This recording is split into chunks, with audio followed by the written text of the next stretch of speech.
नमस्कार दोस्तों, मैं हूं अर्पित और एक बार फिर से आपका स्वागत है। कल उत्तर प्रदेश में राज्यसभा के चुनाव हुए 10 सीटों के लिए, जिसमें समाजवादी पार्टी को उसके अपने ही विधायकों ने धोखा दे दिया।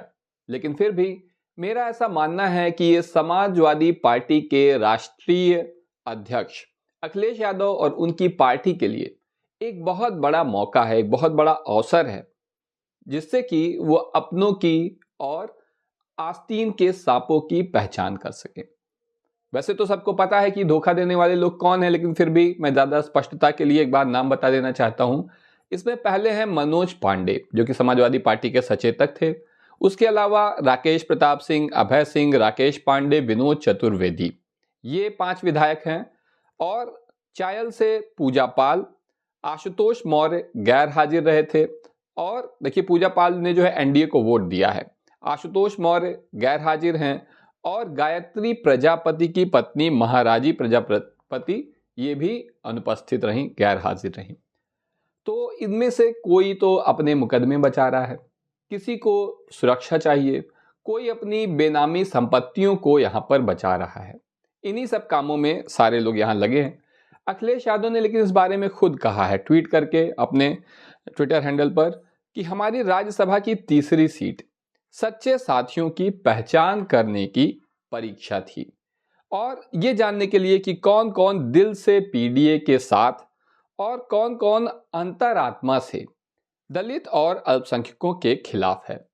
यहां पर खासतौर से जो है बात हो रही है मनोज पांडे, राकेश प्रताप सिंह, अभय सिंह और राकेश पांडे जी के लिए। इसमें से आप देखेंगे कि अभय सिंह ने कहा था कि वो अंतरात्मा की आवाज की वजह से जो है जा रहे हैं भारतीय जनता पार्टी के साथ। देखिए, ये समाजवादी पार्टी के लिए ये चुनाव एक अवसर के रूप में मैं देख रहा हूं, क्योंकि अगर ये लोग साथ रहते तो लोकसभा चुनाव में बहुत बड़ा नुकसान कर सकते थे। राज्यसभा चुनाव में वैसे भी भारतीय जनता पार्टी जानी जाती है किसी भी चुनाव में येन केन प्रकारेण जीत हासिल करने के लिए, चुनाव जीतने के लिए। जबकि सपा को यहां पर एक सबक मिल गया है, क्योंकि उसे उसके अपनों ने ही धोखा दिया है। 10 सीटों पर 11 कैंडिडेट आ गए थे, जब 8 भारतीय जनता पार्टी के और 3 समाजवादी पार्टी के तो चुनाव होना था। चुनाव हुआ भी, लेकिन कल तक जो अपराधी थे, कल तक जो भ्रष्टाचारी थे, कल तक जो परिवारवादी थे, भारतीय जनता पार्टी दिन रात यही डंका पीटती रहती थी। आज उन्हीं लोगों को इन्होंने गले से लगा लिया। अब इन्हें उनसे कोई परहेज नहीं है। एक बात और, भाजपा का जो एक अकेला शेर है, ठीक, भाजपा बार बार दावा करती है कि सारे जो है लोग मिल रहे हैं, इंडिया गठबंधन इधर उधर की पार्टियों को जोड़कर बेमेल टीम बना रहा है, जबकि भाजपा एक अकेला शेर है जो सब पर भारी है। लेकिन समझ नहीं आता है कि ये कैसा शेर है जो बैलेट पेपर से डरता है, बैलेट पेपर से चुनाव कराने के लिए तैयार नहीं है। इनकी सारी बहादुरी तभी तक है जब तक ईवीएम से चुनाव हो रहे हैं। बैलेट पेपर क्यों जरूरी है आप इसलिए भी समझिए। अभी जो चंडीगढ़ में चुनाव हुए थे, जब चंडीगढ़ में चुनाव हुए, मेयर चुनाव था, एक मामूली सा चुनाव, लेकिन ये बैलेट पेपर से हो रहा था। जब बैलेट पेपर से चुनाव हो रहा था तो यहां पर भारतीय जनता पार्टी की चोरी पकड़ी गई, क्योंकि यहां पर सीसीटीवी कैमरा लगा था। बैलेट पेपर पे सभी प्रत्याशियों ने अपने वोट दिए हुए थे, और स्पष्ट हो गया कि भारतीय जनता पार्टी एक मामूली से चुनाव को भी बिना बेईमानी किए नहीं जीत सकती है। यहां पर इन्होंने बेईमानी की, रंगे हाथों पकड़े गए, सुप्रीम कोर्ट ने जो है मामले को पलट दिया।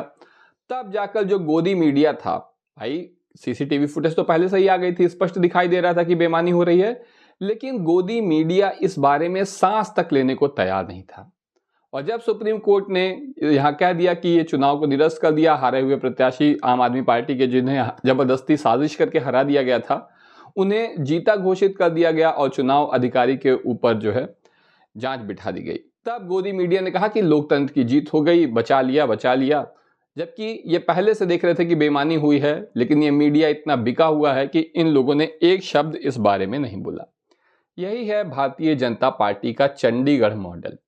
कैसे भी बेईमानी करके, कैसे भी करके आप चुनाव जीत जाइए, बाकी मीडिया आपके साथ है। बिका हुआ मीडिया कभी किसी भी बात पर बोलेगा नहीं, कोई आवाज नहीं उठाएगा। आज राज्यसभा चुनाव में भी आपने देखा कि किस तरह से संजय सेठ, एक सेठ भारी पड़ गया और जनता पीछे छूट गई। इसको भी मास्टर स्ट्रोक बताया जा रहा है। आप कहीं भी देखें, किसी भी चैनल पर देख लीजिए, तो ये एक मास्टर स्ट्रोक है। मास्टर स्ट्रोक क्या है कि डरा धमका कर, पैसे देकर, लालच देकर विपक्षी विधायकों को खरीद लिया गया, उन्हें जोड़ लिया गया। यानी कि बेईमानी, चोरी, चकारी, ये सब आज की डेट में मास्टर स्ट्रोक है। ये है हमारे देश के वो महान नेता जो हमें विश्व गुरु बना देंगे। विश्व गुरु बना देंगे। दुनिया की सबसे बड़ी पार्टी नहीं, ब्रह्मांड की सबसे बड़ी पार्टी के नेता हैं वो। तो इस तरह से हम लोग बनेंगे विश्व गुरु। अगर आपको इन सब बातों से कोई फर्क नहीं पड़ता है, आपको परवाह ही नहीं है कि क्या हो रहा है क्या नहीं हो रहा है, तो आप बहुत बहुत बधाई के पात्र हैं। बधाई के पात्र क्यों हैं? क्योंकि अब आप बिल्कुल तैयार हो चुके हैं राम राज्य के निवासी बनने के लिए। क्योंकि राम राज्य में संविधान तो होगा नहीं, संविधान की जरूरत ही क्या है? राम राज्य में जरूरत है एक राजा की। एक राजा जो आपके सामने है, आपको दिन भर टीवी पर दिखाई देता है। उसी राजा का आपको जो है अनुसरण करना है, उसी को जो है ईश्वर का प्रतिनिधि मानना है, उसी को लेकर रहिए। राम राज्य में आपको संविधान की क्या आवश्यकता है?